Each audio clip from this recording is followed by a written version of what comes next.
It's summertime and the gaming is easy. Trailers are jumping, expectations are high, so hush game babies and don't you start to cry. Welcome to Triple Click, where we bring the games to you. This week we're talking about all the video game news of the past week with announcements from Summer Game Fest, Xbox's big press conference, and much more. So many trailers, so little time. Let's get into it.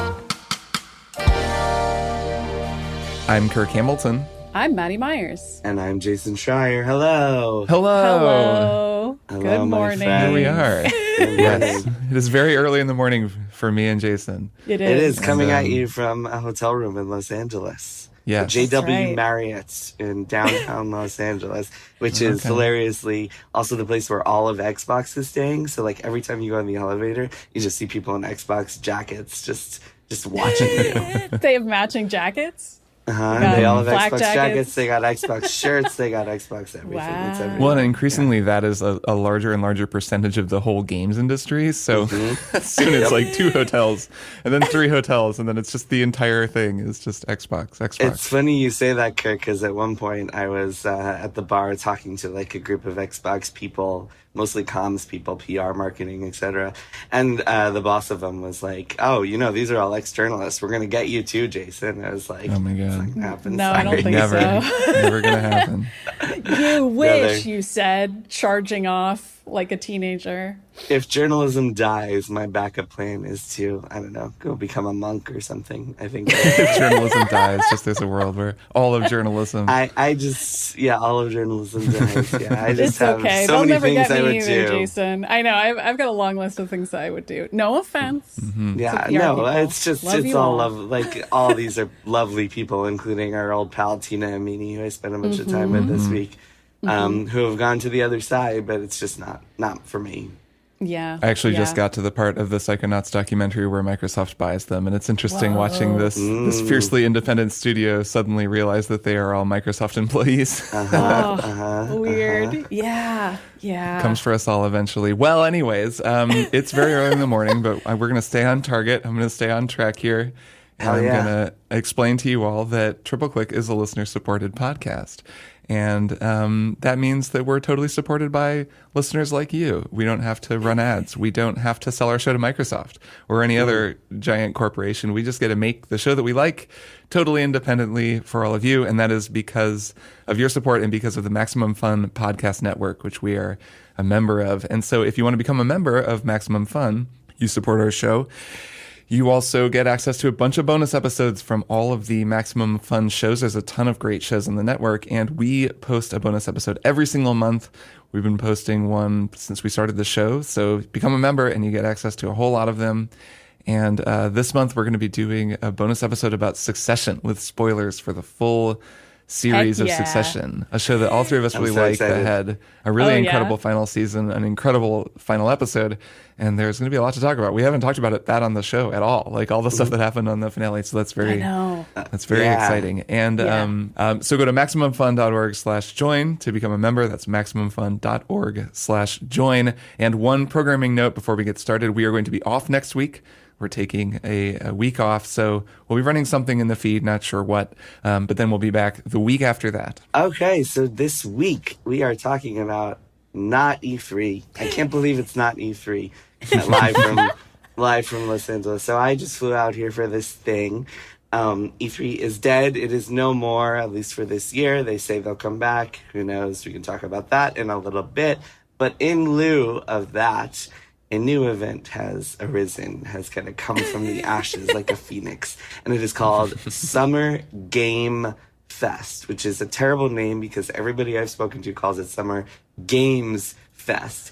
And So this is like Barnes and Nobles? Exactly. Kirk, oh man, my wife Amanda does that. She calls it Yeah, Barnes and everybody Nobles, does and that. every single time I correct her, and she's like, no, it's Barnes and Nobles. No, it's just Yes, it is like that. And on top of that, it's also not summer for half of the world. So that's another interesting interesting part of the name. I'm about to go to Australia, where it is definitely not summer. It's the Winter Bring Games your Fest. winter jacket. Or Game Is Fest. it even a God. festival? Like, there's more than one game, so game's inaccurate, summer's inaccurate. Is it a festival? We got to get into it. Jason is going to tell us. It did feel a little bit like a festival, and All right. as we talk a little bit more about like what Summer Games Fest actually, see, I'm doing it. Summer Game Yeah, Fest stop. actually was. Yeah, I've never known that until you told me right now that it was Game Singular. Right. It's Yeah, gonna Yeah, I take had a to while delete for the me. S Games from our little sounds show so outline. much better. Like it should be games. I Like, know. that's what it should be. So We're so festivizing we can talk a little bit games. more.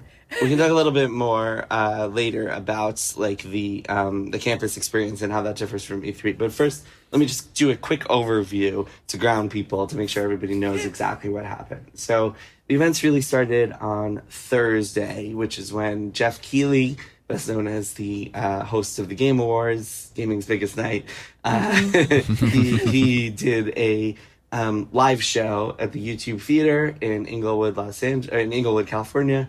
And just like did one of his Keighley shows where it's like, look at all these world premieres, Yeah, exclusives, trailers on trailers on trailers for trailers video games. on trailers for video games. Except the Witcher, I think, was there too. I was in the theater. It was show. full of people, but not that crowded. It was like a decent showing, I would say. Then on Friday and Saturday, media and influencers were able to go to this little campus in downtown Los Angeles that was essentially like kind of like a constrained version of E3. Basically, it's this. I think there were like 300 attendees as opposed to the thousands and thousands of attendees who go to E3 every year. It was this kind of. There were a bunch of buildings on this little campus and a couple of like food trucks and food stands, and you go around and like you see all the signs for the big publishers, and they have their little booths, their little demo stations. And so Square Enix is over there, and you get to go play Foam Stars in that room, and then you get to go check out a behind closed doors demo of Armored Core or whatever. Okay, so kind of like So E3, like very the E3 show E3, floor. except the big differences are that it was very chill. It was a lot more chill because of the lack of crowds. And so, and it was just more, it felt more professional than E3 did. Not a lot of like, people wearing capes in the press room or like. This is Jason's bugbear. No and capes in has the been press for room. over a decade. If It's you true. are wearing any form of cosplay, but especially a cape around Jason Schreier in a press event, he is so upset. Yeah, 'Cause journalists cosplay's don't wear great. capes. Guys, journalists don't wear capes. They That's- don't. Journalists they're don't wear they're capes. secret heroes. They're heroes, but they're not that kind Heroes of hero. don't wear capes. Heroes, And journalists don't wear don't capes. wear capes, And in journalists are particular. heroes. So there you go. Yeah, Exactly. but no, I mean, you could tell it's like I mean, it was all familiar faces for me. Like, course, you yeah. couldn't walk from one booth to another without having 10 conversations with people you knew on the way. So that was cool. By which you and mean again, like not just developers, but other journalists, you know. yeah, like, it was yeah, a very, journalists, very, developers, like, industry. press, PR Yes, people yes. that you know, very much like a lot of familiar faces. So that was Friday and Saturday, and there was enough there that you could fit it into 2 days. And then on Sunday there was an Xbox show that you guys probably watched or caught pieces of, where they did their whole trailers thing. It was an hour of Xbox and then another hour or so of Starfield, just showing off Starfield. We'll get into that. And then what Xbox did that wasn't streamed was they had like a little panel, a little behind closed doors panel called What's Next for Gaming? And they had Phil Spencer, Xbox's boss, and a couple of other executives, and Todd Howard, director of Starfield. They all got on this little stage and did this kind of moderated conversation where this Xbox employee asked them a bunch of questions. And there was no like press Q&A or anything, so it was pretty canned. And then Sunday evening, I went to a Final Fantasy 16 event, which we won't really talk about because there was no news there or anything other than a demo coming. But that was just a fun thing to be at. And in fact, a bunch of people came up to me and were like, "Oh, I'm a fan of the show." So that was cool to see. Was that Final Fantasy event more of a kind of fan thing? I feel like I've been yeah. to those before. Yeah, okay. Yes. Yeah, I think I know what It to was a picture fan there. thing. Lot All the of capes. developers were there. A lot of capes, yes. There weren't not a lot of capes actually, but there were a lot of Wow. Final Fantasy T-shirts and Kingdom Hearts I guess T-shirts. they're and more stuff. crystals than capes. Right, More crystals yeah. than capes. And the like Final cloaks Fantasy. to kind of match the Game of Thrones vibe, maybe. Some pins on the cloak. No cloaks that I could Wow. see. Okay. Mm. Really falling down, Final Fantasy a lot fans. of fans, a lot of cool people, a lot of fans. They all got to play the game, and then there was like a signing for all the top developers, Naoki Yoshida, the producer, and all the other folks were there. Which was pretty cool. It was cool to be there and be part of that excitement. I was shocked. So to the opener of the event, and this will be the last we talk about this part of the show, but the opener of the event, Square Enix's CEO got on stage to address everybody, and he spoke in English, which I was so impressed by, because usually Japanese developers and executives are speaking through translators, and everybody else did. But like, that was pretty cool to see this cool. kind of young new Square Enix CEO. He's like just started or is just about to start and spoke in English. I joked I was standing next to do that. Yeah. Yeah. Well, that he was able to do that. It's really cool. Yeah. I was standing next to a Square Enix PR person, and I was like, so when's he going to mention NFTs? And the PR person was not happy. So let's talk about that stuff in order. We'll talk about Thursday and what you guys thought, then we can talk about Friday and Saturday, and I can tell you guys a little bit about what I played and what the vibe was like, and then we'll talk about Sunday and Xbox and how they came off. We're recording this before the Ubisoft thing and the Capcom thing today, so we won't be able to talk about that stuff, but Ubisoft happened to announce a couple of their big games anyway over the older shows. So yeah, let's start with Thursday. Did you guys both watch the Keighley event? What did you make of it? Maddy, you want to start? Sure. So I did watch it, and we covered it at Polygon in much the same way that y'all would remember we covered E3 back at Kotaku together. But this is a very different vibe than E3. And I think that's reflected not just in terms of like the hype levels and traffic being lower, and just also the vibe is more chill, even from a live stream perspective. It feels slower and a little more meandering. We can get into some of the specifics. It's not to say there weren't trailers that I thought looked really cool and exciting, but kind of like the Game Awards, there'd be some trailers that felt a little bit more like an advertisement than a trailer, which I know is a fine line, but there's kind of like a waxing and waning of that sensation in the SGF stream that I didn't feel quite as much in Xbox. I think there were commercials. There were ads for sure, yeah. Yeah, but, okay. Yeah, some of it is just the tone and pace. But yeah, I mean, I watched it all and felt exhausted by the end of it. And we can get into some of the specifics of what was shown as we go along. But yeah, it did feel different. Kirk, I'm curious how you felt as somebody watching it and not being hot on those screenshots, posting the news. What's your sense of it? Well, I was just sort of following along with what everybody was talking about. It seemed like Summer Game Fest, there was like a little bit more there than maybe that previous Sony event, but it wasn't, extremely exciting. I watched a few things. I didn't watch everything. I am excited for Alan Wake 2. Did you cool two watch trailer. Man, Alan Wake 2 is going to be great. But I guess we knew that because Remedy makes good games. Did you watch this Will Arnett Twisted Metal? What did the two of you think of Will Arnett as Sweet Tooth? The theater was dead silent. So they played clip. They played this clip from the show, the new Twisted Metal show, and they made this joking thing like Anthony Mackie and Will Arnett sang the thong song, and it was meant to be funny and silly, but it was dead silent, and that's how awful it was. That is fascinating because our coverage of that has done really well. I feel like I get into traffic on this show, which is always like kind of weird. But well, no, that is an interesting little barometer. About that.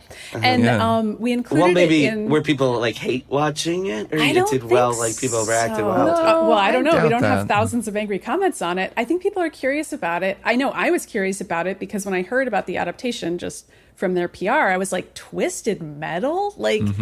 It's been 20 some years since anyone said those words to me. And in this age of video game live action adaptations, I wouldn't have thought Twisted Metal starring Anthony Mackie, pretty solid star power on that guy. He's Captain America now. Will Arnett, famous comedic actor. Wouldn't have thought Twisted Metal would be the project. But if people are curious about that, I recommend just checking out the Polygon article because it includes a letter from the showrunner who is obsessed with Twisted Metal. Like, not just a cash-in situation for this guy. He has been trying to make this happen for the past 20 years, has a pretty successful career in TV writing. And this this one guy is just really into the game Twisted Metal and really wanted to make this show. So regardless of what you think about the trailer, this show is a labor of love, and it's somebody who really loves Twisted Metal. I don't know. So, yeah. That does explain it, right? It does, doesn't it? We start asking this question of like, okay, The Last of Us, I get that. Assassin's Creed, sure, okay, that kind of makes sense. Mario, okay, they've always wanted to make a Mario thing. And then it's like Twisted Metal. Twisted Metal. But when you hear that the guy making it is like, it's been his dream his whole life, suddenly it starts to make sense. Yeah, I think it's going to be a bit of a cult hit. I'll say that, because we've gotten some promo for it that makes it seem like it's going to be really weird. I love a weird adaptation. I thought it was a card game, and it wasn't a single car in the show. Like in the show clip they showed, there were no cars. I'm sure there will be cars in the show. Just they didn't want to just show cars driving around in the trailer. That makes sense. They wanted to show people that it's going to be funny. I guess, but did they succeed at that? Anyway, let's get into the video games. An open question. Let me tell you some of the highlights of the show. So the big, I guess, announcements were there was a new Prince of Persia game that's like a 2D Metroidvania thing that has a lot of positive buzz. People who played it say it's kind of cool. There was the new Sonic game, which I'll talk about in a bit because I played that. I mean, there isn't much to say. It's more Sonic. I don't know. It just felt like Sonic. Maybe you don't have to talk about it. But it's 2D Sonic, Jason. It's 2D. There's a Spider-Man 2 release date that's coming in October. There was Liza P. That game looks pretty cool. Got a release date. There was a new game. And has a demo as well. I've seen people playing the demo and talking about it. I haven't yet played it, but I do have it downloaded. This is Liza P. is a Pinocchio Bloodborne game, I suppose, is how I would describe it. And it looks dope as hell. There's a new announcement for a game like a game called Sandland, which is a new anime game. This looks from very cool. The Dragon Ball Z imagined artist. by Dragon Ball creator Akira Toriyama. Looks really cool art-wise. I thought this trailer was very exciting to me. And there was this amazing moment, truly well done by Jeff Keighley, where he was like, they showed some Final Fantasy mobile thing, and then the camera cut to Keighley, and Keighley was like, speaking of Final Fantasy, and the crowd starts going crazy. And he's like, and he turns and he's like, no. And then he starts saying, DoorDash has got you covered with a Final Fantasy 16 promo. And everyone's like, and it was by so far funny. the funniest part of the show was so Jeff funny. Keighley accidentally punking us all by everybody waiting. I think it wasn't accidental, because then the real twist was that later he did have Final Fantasy VII Rebirth, a trailer for that, the second part of the Final Fantasy VII remake series, to close the show. So I don't think it was an accident, Maddie. I don't know. So is it the Final Fantasy VII remake series, or is it the Final Fantasy VII re-series? Is it Final Fantasy re-7? Because they all just going to be whatever you want to call it. I don't know. That trailer was pretty cool. It was too, although I was actually really confused. I don't know how much you guys followed, but everybody thought that they were teasing Tifa dying in Final Fantasy VII Rebirth. Oh yeah, there's a whole Polygon. Didn't you write this article? I wrote an There's article a whole article about on this, Polygon Jason. about these theories. You can read my explanation of why people think that. So I'm sure, Jason, what you're going to say is that in the original game, Tifa doesn't die, but she does have an altercation with Sephiroth that is similar to the one shown in the trailer. So, of course, you and I might be like, well, why would anyone think Tifa's going to die there? We already know she's not going to die. Well, in the Japanese version of the trailer, it's much more clear what Sephiroth is saying in that scene. He's saying he killed Tifa during that altercation, and that he doesn't know who this current Tifa is who's been hanging out with Cloud. Yeah, I know. I just interpreted that as him just saying, like, them adding a line. Well, there's the interpretation that Sephiroth's lying, and that he's messing with Cloud, and that Tifa didn't really die that day, versus she did. Well, or the third one, which I thought was clear to me, which is that they for this remake, they've added a lot of extra dialogue to kind of fill out scenes, and this is just him saying, "Oh, I slashed you down. I thought you died. Like I killed you," and that they're just adding a little bit of color. You think that, and they just included that in the trailer just for fun? Yeah. Well, but why does he say, to kind of, like, who hint is it. she, and also include a whole monologue leading in suggesting that Jenova is impersonating Tifa? I mean, given that we're playing a game where the biggest question is the character who dies not going to die? Yes. It definitely seems fair to me and also that... who That's will true. die. That's Especially true. since But they it also, already seems as in the though... first game, they added a whole segment where it seems like Barrett dies, and then the whispers bring him back to life. I don't know. Yep, anyway, exactly. I didn't interpret it that way. But yes, I had conversations like that one afterwards, and people are like, yeah, this is why. But anyway, yeah, so that was Summer Games Fest, the keynote. Game Fest. Generally, I No left, less. Game Fest. I left pretty Get it right.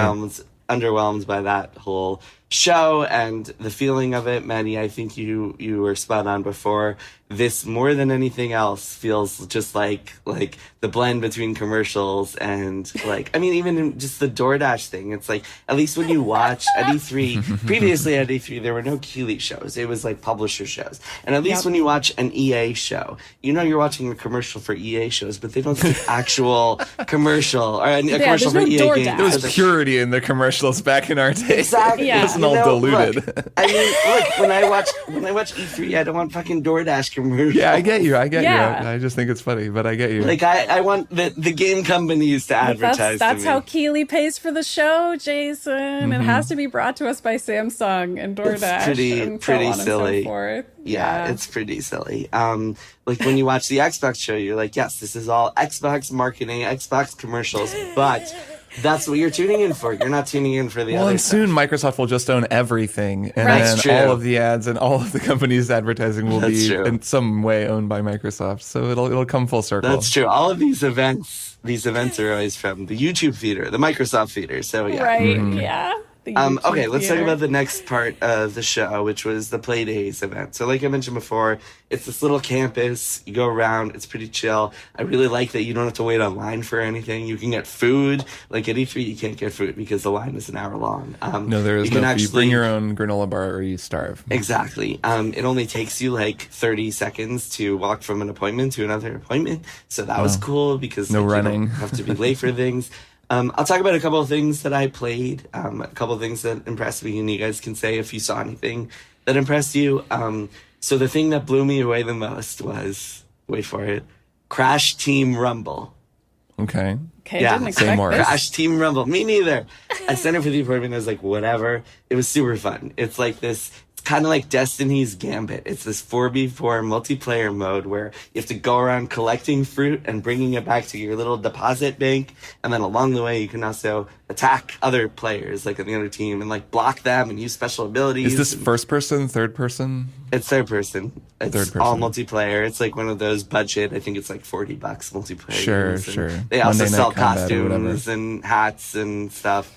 Yeah, and incredibly fun. I was playing with like a bunch of the dev team and like other people who were there, and it was super fun. I really enjoyed that experience. Also played Remnant 2. You guys, Kirk, Hell you were a yeah. fan of the first game, right? Yeah, I love the first game. It's very good. Remnant is like, it's like Souls with guns. It's like Gears of War Souls, I'd say. Okay. Gears of Souls was Yeah, how, Gears Okay, of Souls. yeah. how a lot of Souls people War? describe it. Yeah, Like yeah. third I person mean, cover shooting with like Gear Z kind of combat, but a Dark Souls structure and kind of world.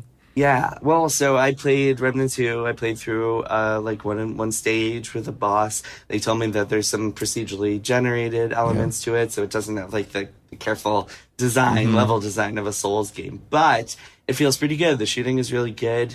There are bonfires and Estus flasks and all the stuff you want, for all the good stuff you want from a Souls game. I was playing on like either easy or medium, one of the low. There are difficulty settings in this one. I was playing on one of the lower ones and still got my ass kicked. So yeah, a fun challenge to play the game for sure. Unlike the first game, the biggest difference in Remnant 2 is they have these archetypes. So you can pick from the beginning of the game, like I want to be a sniper type archetype, or I want to be a burly tank quite archetype. And then there's a lot more like character customization, they were telling me. It felt really good. I really enjoyed it. A lot of fun monsters to shoot. And a big part of the fun of that game is playing multiplayer. It is a multiplayer game, so yeah. I would say having more of a class system would be really cool for it because you can specialize. Yeah, I didn't try multiplayer, but the designer, I was talking to one of the lead designers, this lady named Cindy, who was telling me that that when you play in multiplayer, they ramp up the difficulty. They throw in more monsters to kill. That was fun. I fought a boss at the end of the stage. That was really cool. Just this teleporting kind of like Father Gascoigne looking cool. dude. Just based on the first game, it seems like a team that had a lot of success with their first game, but it's a kind of a simple game, and that now they've probably got the kind of resources and time to really explore a lot of ideas. It has the feel of that game that's going to have a really killer sequel. So that's cool to hear. Yep. Played some Sonic, whatever. It's more Sonic. I checked out Armored Core 6. I got to see. I didn't get to play it, but there was like a little stage demo. That series is not for me. I was I came into it open-minded because I was like, oh, new FromSoft game, maybe they'll add some Soulsy stuff, but no, it's just Armored Core, which I'm just not into mechs or anything, so I can't really comment on that one. Played some Mortal Kombat, gross game. It's disgusting. Just like did you see people the discourse talking about how Mortal Kombat was so prominently featured in Summer Game Fest, and how if somebody were to watch that show, they'd be like, really? This is what video games are doing these days? And not only that, when you were there, you heard people going crazy over the spine ripping, and because there were a bunch of fans in the theater, and people love that shit. Yeah, man, some people were into it. It was not for me. I was sitting in this theater presentation. The developers are getting really excited about all the spine-ripping fatalities. Mortal Kombat, though, it's like, speaking of Twisted Metal, I mean, to look at another 90s brand, Mortal Kombat is one of the most enduring brands in all of video games. I mean, I guess there was kind of a fallow period for a minute, but they've always been around and they've always been popular. So that doesn't surprise me at all. People love Mortal Kombat. It is true. People love Mortal Kombat. And then I played the Cyberpunk expansion. Oh, man, I'm so excited for this. That trailer was totally sick, and I've been playing a ton of Cyberpunk this year, and that game has become very good, and I'm extremely excited about that DLC. Maybe more than almost anything else. Maybe more than anything. Yeah. So I played some of that. It was really cool. I really enjoyed it. I'm excited. I told them, hey, I'm excited to revisit the game. Everyone loves the redemption story. Here's a fun fact. The director of Cyberpunk Phantom Liberty, and also he told me now the director of like the next Cyberpunk game, which they're going to work on after this, is a man named Gabe Amantangelo, who might sound familiar to old listeners of Split Screen because he was on the show in 2018, I believe, or 2019 at GDC. He was running a studio called QC Games, a game called Breach, and Maddy and I talked to him at GDC, and I was like, hey, do you remember me? He's like, oh yeah, we did that podcast, and now he is running Cyberpunk. That's pretty cool. Should have him back on the show. Yeah, he took over, or he came on in like 2020 towards the end of development, and then took over a year later as director of Phantom Liberty, the DLC, and then went on from there. And it seems very much like this. They want this DLC to be like a big, meaty expansion. It looks like, I was looking at it, and it's like the president has crash landed in part of the city. I was like, is this just Escape from New York? Like, are they basically doing Escape from New York in Cyberpunk? Which, if that's the case, hell yes. I'm on board with that. Yeah. And doesn't the president have the same last name as me? That was very disorienting. Myers. Oh, President Myers. That's what you and she spells it the same way, too. I was like, is some distant relative of mine president in this far-flung future? All right. Shout out to Maddy. Yeah, it was cool. The I wanted to really take screenshots of all of the moments of the characters. They're like, everybody's after Myers, but who knows why? There's 1,000 reasons to take Myers down. And I was like, damn, all right. Myers has so many enemies. Yeah. It felt very much like they're trying to make it more of an RPG. They're trying to make it more of like the linear experience. I mean, when I interviewed Gabe, he was telling me that like they also have systemic stuff and trying to add that too. But I kind of got the vibe that they're focusing a little more on what matters, the Deus Ex part of it. I'm excited for you, because I know, Maddy, you played a fair amount of, or maybe all of Cyberpunk, but Jason, I'm excited for you to play it, because having played I never beat it, but I would like to beat it. Yeah. Oh, okay, yeah. I played through most of it. I'm near the end, but I really like the story stuff in that game is very, very strong, and it's exciting to like go and play more of it. Like the fact that they're going to do expansions, especially because those Witcher 3 expansions were the best stuff in the game. They were incredibly good. So, and this one, this one is $30, so it's like meant to be the big one. They also told me this is the only one they're doing. This will be moving on to the next game. Yeah, that's the plan. Nice. It's set just like the Witcher ones. It's set in the middle of the story, so you can do it like anytime. Right. You can also start a new game and skip right to the DLC, the expansion. Yeah, I think I'm going to download it in the middle. And it looks like from the trailer, it's going to deal with your character V's brain implant and Johnny and the whole thing. Like it looks like they're going to try to find a way that you can get out of it, which was kind of always a tension in the game, is that you're playing this open world game. You want to just relax and live your cyberpunk life in Night City, but there's this ticking time bomb in your brain, and it's a constant plot pressure. So those two things are in conflict. The fact that they are now adding a way that you can maybe, some other ways you can deal with it totally makes sense. And then you can maybe kind of relax and just live your cyber life. Yes, and Keanu is just as big a part of the DLC as he was of the main game. I did play Very Kirk. exciting. I did play a fair amount. Like I got all the stuff with Jackie and got into some of the Keanu stuff. And yeah, did you run into Idris Elba's character at all? No, I had to stop my demo just before I met him. I was like about to meet him and didn't get to. So it's okay. It's coming out in September, so not too far away.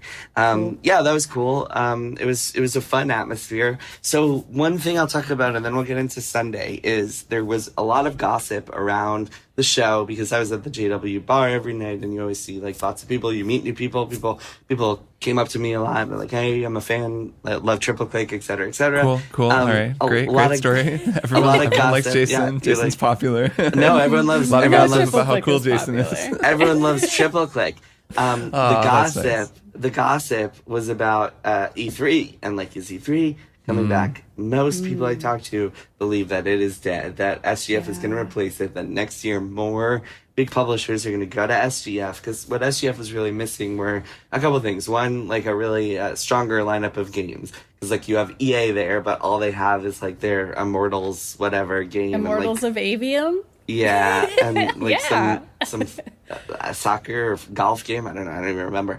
And like Nintendo isn't there. Microsoft is doing their own thing separately. A lot of the heavy hitters were kind of missing. And then also there were very few opportunities for interviews, the way that E3 would often give you time to like go to a booth somewhere, go to a closed room somewhere and talk to people. So those were things that were missing. But the general consensus I got from talking to people is that like next year it'll probably be more people coming to SGF rather than E3 opening up again. So we'll see what happens, but I got that vibe. I don't think that's a bad thing. I think this thing was a good replacement for E3.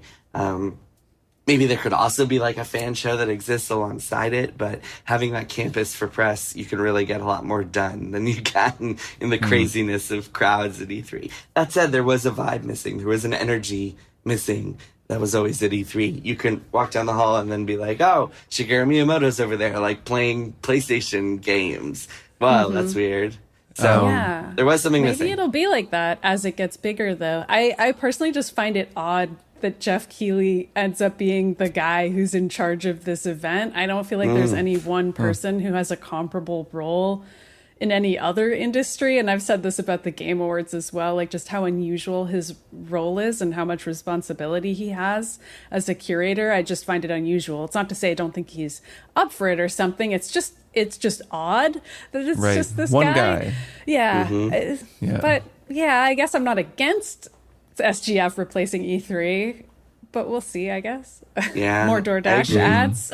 I agree. It is weird. It's not exactly comfortable, that's for sure. Yeah. And he clearly works with a lot of sponsors as opposed to what E3 does, which is work with an event that probably has unionized setup as opposed to like Samsung TVs sponsoring the event, Razer headsets sponsoring the event. Like that's a difference that I'd love to see somebody dig into. Yeah, it's funny you mentioned that. And one of the conversations I had with people was that buying a space at SGF was cheaper than it was at E3 years ago. I bet, because of you don't have to pay union.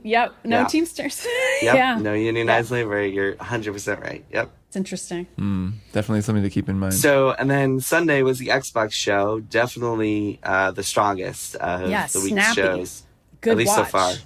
Again, we're recording this pre-Ubisoft and Capcom, but Xbox was much stronger than the Keighley show. Did you guys watch it? Any highlights? Anything you guys enjoyed from that show? I think it's funny that Ubisoft showed their big game at Xbox, which is very E3, Yeah. like Yeah, one Star of the most Wars. E3 things. Yeah. Yeah. Well, Star that Wars Ubisoft Outlaws. always did that, right? They That's always what I'm saying. announced the It's newest very IP. E3. Yeah. That's very E3 of them to show the cinematic trailer and then do the gameplay reveal later. Yeah, and then do the I thought gameplay that reveal, looks yeah. okay. I still haven't gone back to finish Jedi Survivor, so I'm still in the midst of one big third-person open world Star Wars game, but another one with a lady protagonist that looks kind of Who neat, doesn't kind of a look like fun a Force trailer. user. She seems like a Yeah, Han Solo also cool, gun yeah. toting type.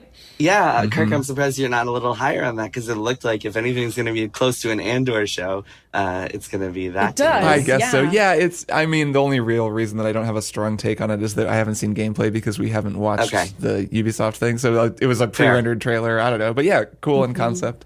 I Yeah. love Fable, so I'm excited that there's going to Yeah. be more Fable. That was a exciting. cute little trailer.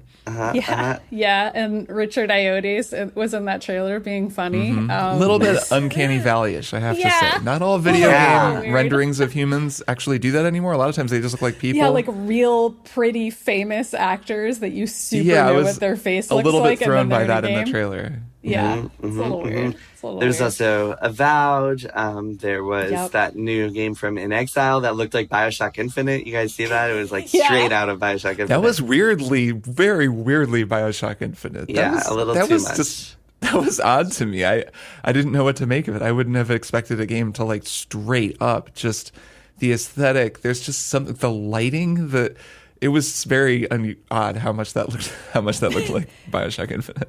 Yeah. That was the main reaction I saw to that, like to the point that people seemed distracted from the actual trailer itself, just to be Right. like, was that Bioshock Infinite too? Why? Right. It was. How's it that was just. possible? How's that being made? Wait, I no, almost that's all don't know it how I is? feel. It's just I feel weird. Like it made me It's feel kind weird. of I a was risk like, this is to weird. have a game be that similar to another extremely famous game with a studio that notably disbanded is a weird word to describe what happened to Irrational. Right, Yeah. and also I guess it speaks to how iconic Bioshock Infinite is. Oh, yeah. I know we all have very mixed feelings about that game and about its development, At but least story-wise, but it has a very solid aesthetic for sure. Like it's right, very and it visually really it goes to recognizable. show. Right, it's so strong that if you do copy it, it like is immediately It's clear what clear. you're copying. Yeah. It's like, this is what you're doing. Like there's this one game that looks and sounds like this. Yeah, I will say I don't think that like just the CG trailer or whatever it was, not CG in-game, whatever it was, doesn't really do Pre-rendered. justice because it's a game from In Exile, the makers of like Wasteland, Brian Right. Fargo's team. He was originally, he ran Interplay back in the day and Wasteland, Fallout, etc. It's kind of interesting to see in Exile making this kind of a game. Like, Well, that's the it's- thing. They said afterwards, like, this is an RPG with like RPG systems in it. It just seemed more like an Infinite type game from the aesthetic of it. But Okay. I don't think it's going to Got be it. like a first person shooter the way that Bioshock Infinite was. Oh, So, okay. That's good to know. I Because think it I was just the definitely like trailer. immediately assumed that just seeing it. I'm like, oh yeah, this Yeah. is going to be a Bioshock style, run around, shoot things, and do magic. Yeah, I think that was the nature of the trailer. Interesting. There was Avowed. I saw a headline afterwards that was talking about how Obsidian had set out to make their own version of Skyrim with Avowed, Yeah, and that's then kinda what it decided looks like. to scale it down. So it's a little bit more like Outer Worlds approach, where it's like depth rather than breadth is their goal for that. So is Avowed, did you get the sense that it's also a kind of dialogue-y, go around, do stuff thing? It looked to me more like an action combat game. That's what I was trying to get a sense. I was like, this looks like Skyrim, it's Obsidian, but I don't see a lot of like dialogue and sort of world interactivity the way that I think Skyrim that was has. just the nature of the trailer. Okay. I suspect it'll feel like an Obsidian RPG. Like it'll have all the dialogue trees and stat checks and stuff. That sounds cool. Did they say when that's coming out? That's Next year. yeah, because Starfield is really the big thing. Yeah. The other big thing Well, to talk about. Let's talk And about that. Yeah. So yeah, what did the two of you think of that extensive demo that they gave? I thought it was really cool. I also was like, how much of this is actually going to be delivered upon in the game? How many of these promises are actually going to live up to what they're hyping up here. But I was impressed. I thought that whole gameplay presentation afterwards, I didn't watch all of it. I had to go take a shower like towards the end, but what I saw was really cool. I liked the lady who was like, "I'm gonna hoard sandwiches. I love hoarding sandwiches." I feel like that was everybody's favorite moment. An actual moment relatable. Of humanity in one of those trailers. I'm like, this is how we actually play these kinds of games.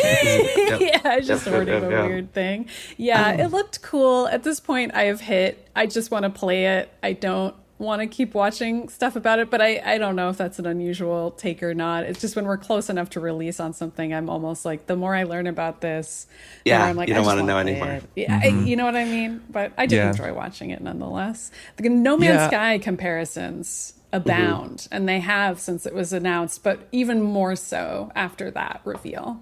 Yeah, especially the first parts of that trailer, the sort of demo, not really trailer, I suppose, the demo. It made me think of No Man's Sky for a while, and I've just now segued back to Zelda after kind of wrapping with Diablo IV.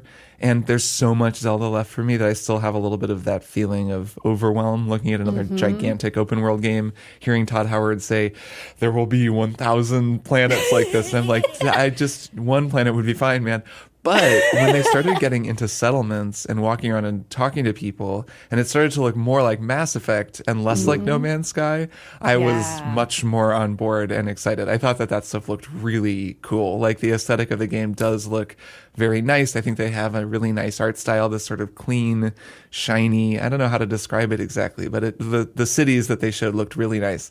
And I was like, okay, cool. All right, I'm going to play this. And then, Maddy, I did start to feel like you. I was just like, okay, fine, put it on my computer. I've seen enough. Give me the game, Todd. Yeah. I'm curious. And mostly just with regard to the No Man's Sky comparison of it all, people are like, sort of now looking at it and being like, well, No Man's Sky has all these procedurally generated planets, and that's why it's so much better. And I'm just like, well, it wasn't better at launch. How soon we forget. And also to have like really specific crafted spaces and crafted NPC quests is really what I'm looking forward to with something like Starfield. And that's not to say that No Man's Sky isn't cool in its own way, but that's the specific thing that I'm excited about that it supposedly will offer. With actually making things like on purpose, the way that this game seems to have, you can just build to things that are a little more climactic. Like, one issue that No Man's Sky has always had is that when you do find a huge monster, like a space monster, which you can do now and you couldn't really do at launch, they're always a little deflating because it's just this big dumb thing wandering around, and it's bigger and it's maybe cool looking, but that's sort of it. Where you can imagine, at least, and I have no idea if this will be true of Starfield, but if there is some sweet space Leviathan, it's actually a whole set piece that somebody made, and so it actually feels much more, climactic and exciting to find this huge, crazy space dinosaur that impacts the rest of the world, and other people react to it along with you, and those reactions are composed and written by a person. And it actually has gameplay that means something. Yeah. One thing that struck me about that showcase is that it felt like they were trying to show, like, hey, you can do other things aside from shoot. You can talk your way out of situations. You can sneak around, which was, I think a lot of people felt like was missing from Fallout 4. And so it's good to see them putting up this emphasis on that. It does. I have to say, it does always reduce the game whenever they cut to, like, sick first-person headshotting. Like, I'm always just like, this is lame. Even though I'm sure it'll be fun and stuff, it is such a video games thing that you have to show this like beautiful evocative space world and these conversations, then be like, also like sick gunplay, like low gravity, like headshots, and I'm like, which I'm sure we'll be doing a lot of in the game, and it'll probably hopefully be fun, but it is always there.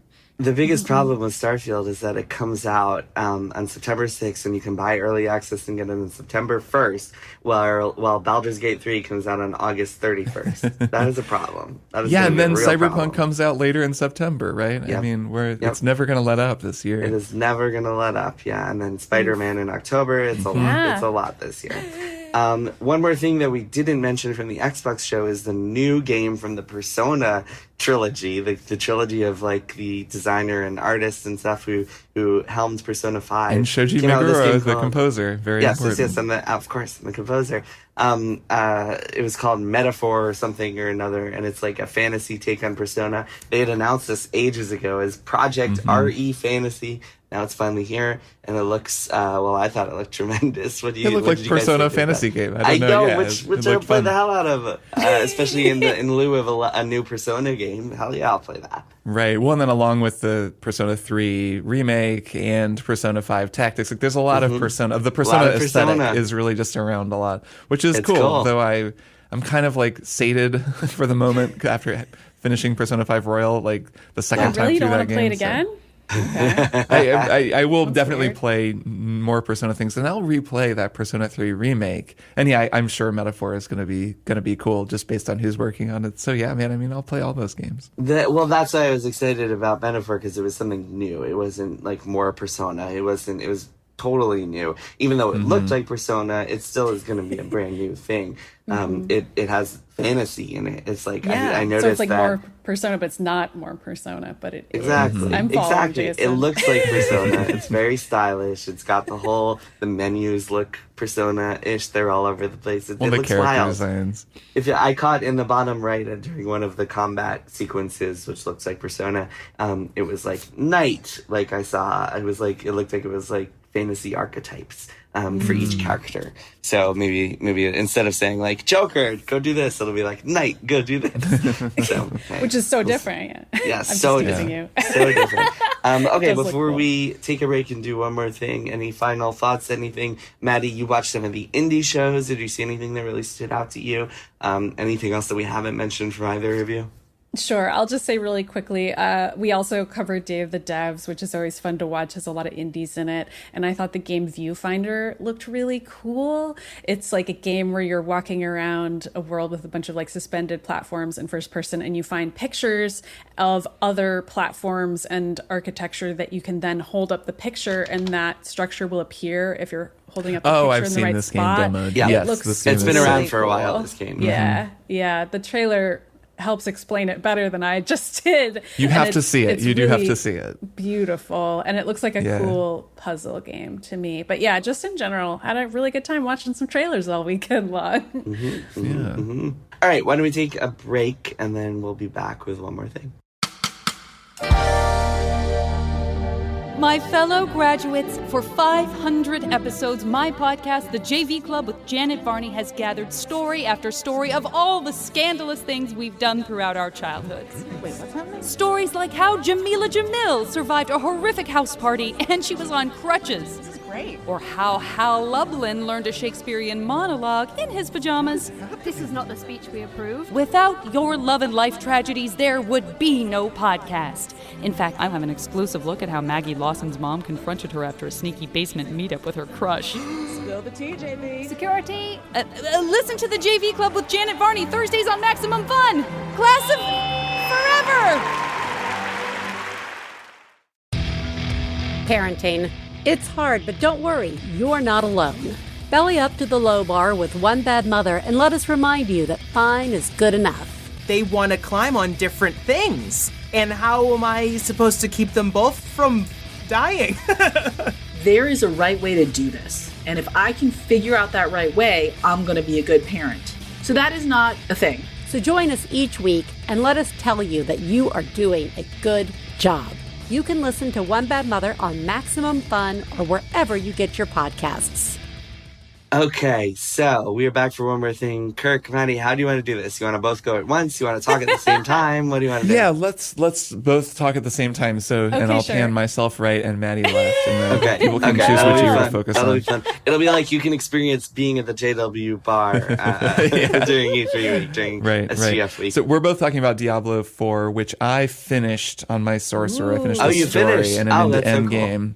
And Maddie, you started over as a rogue and you're enjoying it more. Is that right? I did. So I've not finished it. But Kirk, why don't you give us your big picture thoughts, and then I can talk more Yeah, what'd you technically think? about You Rogue. finished it all. How's the story? I think the story is really fun. It's really cool. It has a lot of really cool moments. It's totally worth playing through. I mean, if you have the game, of course, I'm sure people will. But I'd say it's even worth focusing on only because you'll probably be around level 50 when you finish it, which then you can enter the world tier 3, which you kind of start getting the end game loot and entering that whole world. It feels a little bit like Monster Hunter to me, in that Monster Hunter has high rank and low rank, where when you finish the low rank run of all the monsters, you just do it again on high rank.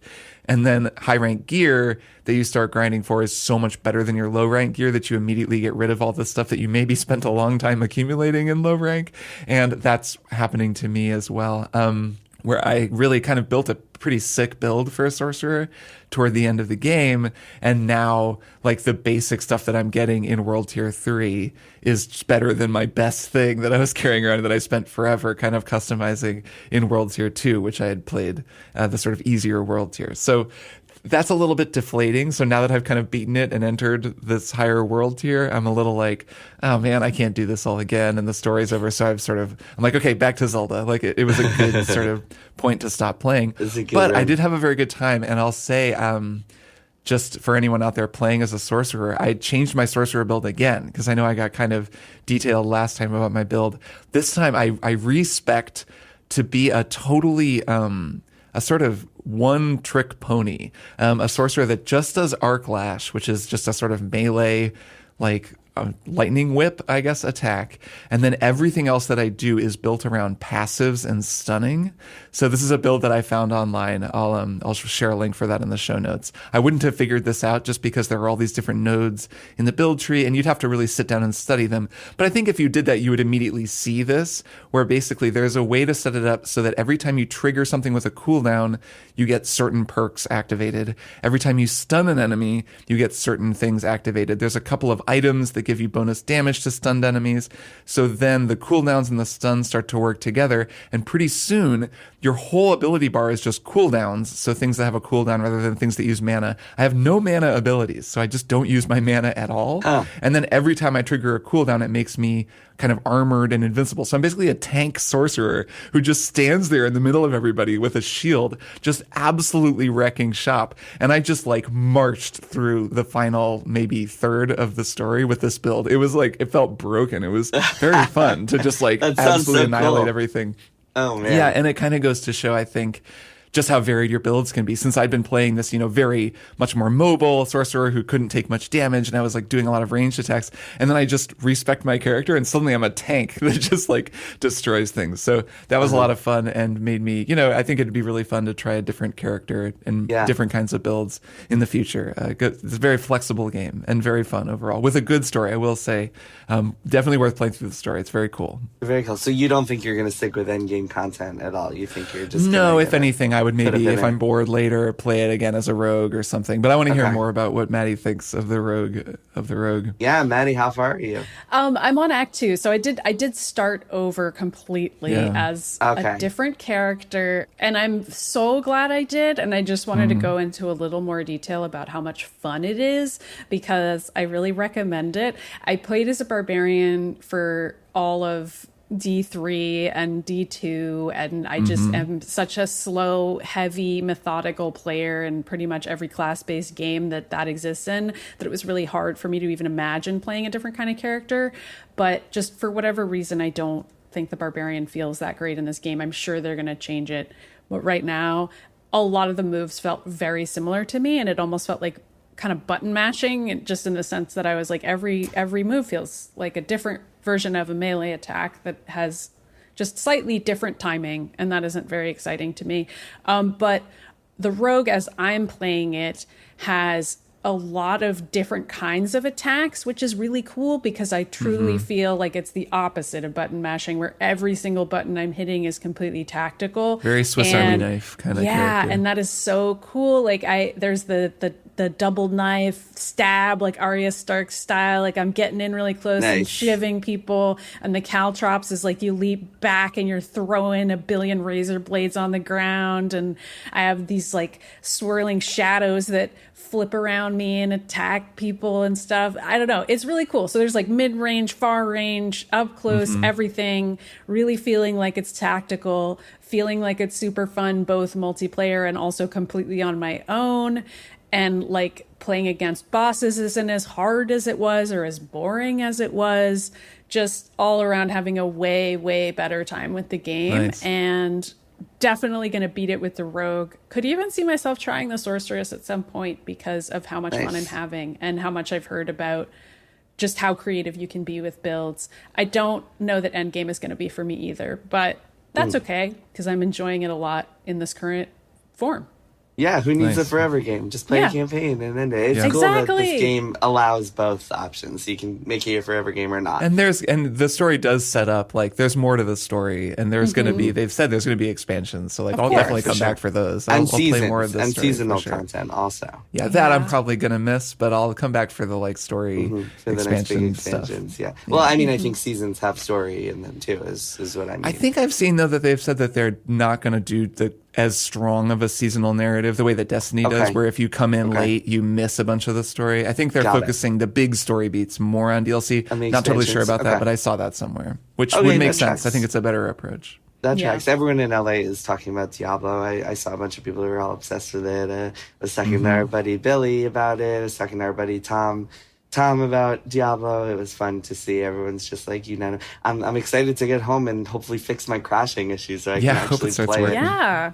We will see. My one more thing is not a game. It is the writer's strike. And the reason that my one more thing is writer's strike is, first of all, the games I'm playing I can't really talk about other than Zelda, but also it's just an interesting conversation topic here in LA. I actually went to the picket line on last Tuesday, and visited and was chatting with some of the folks there, and it was really interesting. It was outside of Netflix HQ, and cars kept coming by and honking in solidarity. And our friend of the show, Adam Conover, who is kind of one of the leaders of the line, told me that word on the scene is that the honking is very irritating for Netflix executives, which is part of the point. Keep doing it.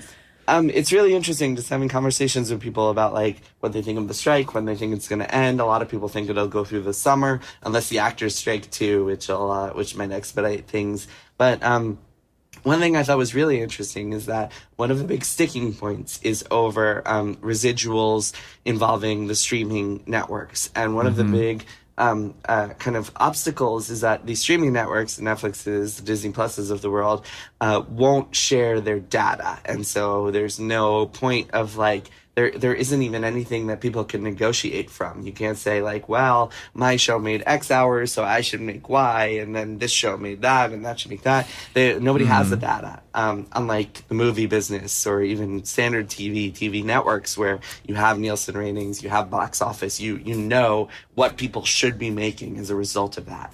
And there are kind of a couple of theories about that. And this was really interesting. I was actually talking to someone like who works in Hollywood, a manager of writers and stuff, and was talking to him a little bit about this.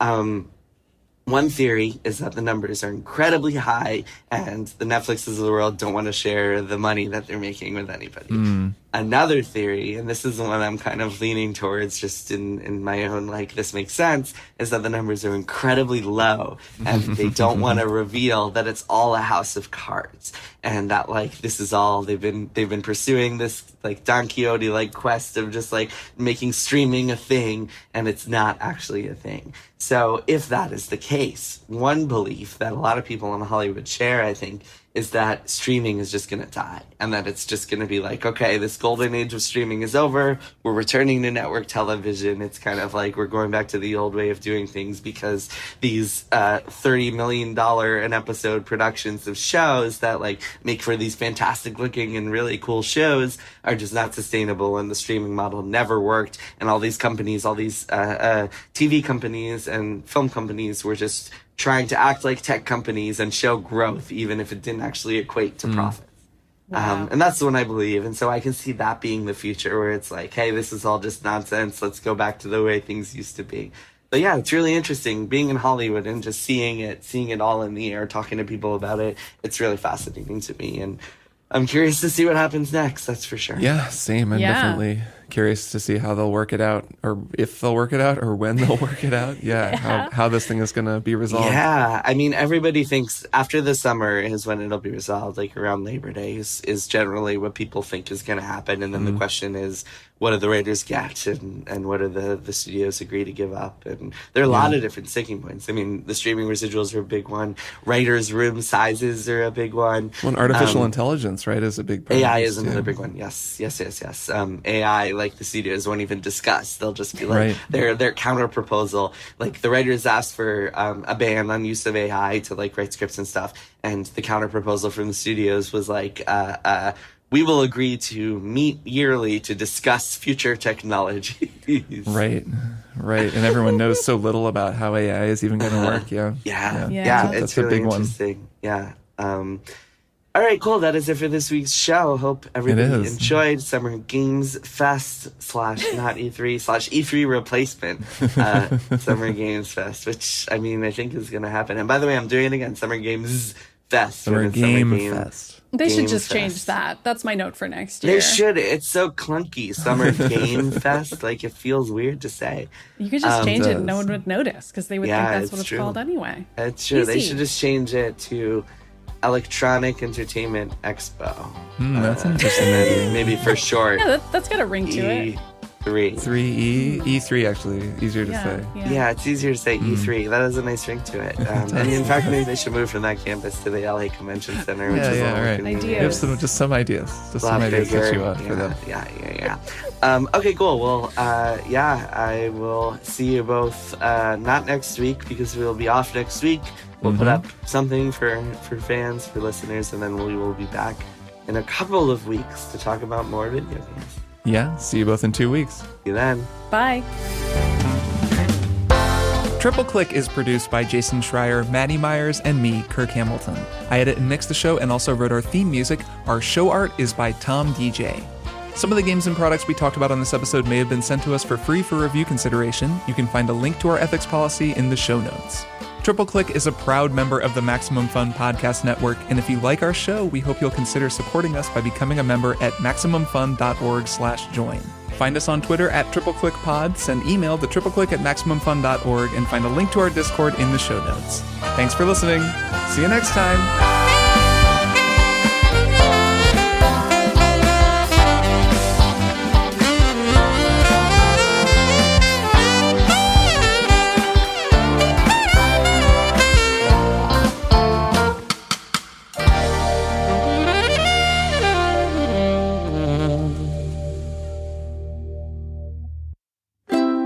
MaximumFun.org. Comedy and culture. Artist owned. Audience supported.